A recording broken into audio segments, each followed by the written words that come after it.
Hi നമസ്കാരം. വെടിനിർത്തലിന് ധാരണയായാൽ ഇസ്രായേലിനെ തൽക്കാലം ആക്രമിക്കില്ലെന്ന് ഇറാൻ അറിയിച്ചു.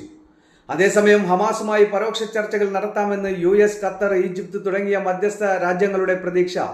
ചർച്ചയിൽ ഇസ്രായേലിന്റെ പ്രതിനിധി സംഘം പങ്കെടുക്കും. ഹമാസ് മുൻ തലവൻ ഇസ്മായിൽ ഹനിയയെ വധിച്ചതിന് പ്രതികാരമായാണ് ഇറാൻ ഇസ്രായേലിനെ ആക്രമിക്കാൻ ഒരുങ്ങുന്നത്. ആക്രമണം ഈ ആഴ്ചയുണ്ടായേക്കുമെന്നാണ് US ഇന്റലിജൻസ് ഉദ്യോഗസ്ഥർ പറയുന്നത്. ആക്രമണത്തിന് ഇറാന്റെ പരമോന്നത നേതാവ് ആയത്തുള്ള അലി ഖമേനി ഉത്തരവിട്ടിരുന്നു. മിസൈലുകൾ അടക്കം സന്നാഹങ്ങൾ ഇറാൻ രഹസ്യ കേന്ദ്രങ്ങളിൽ വിന്യസിച്ചെന്നാണ് വിവരം. ലബനനിലെ ഹിസ്ബുള്ള ഗ്രൂപ്പും ആക്രമിച്ചേക്കും.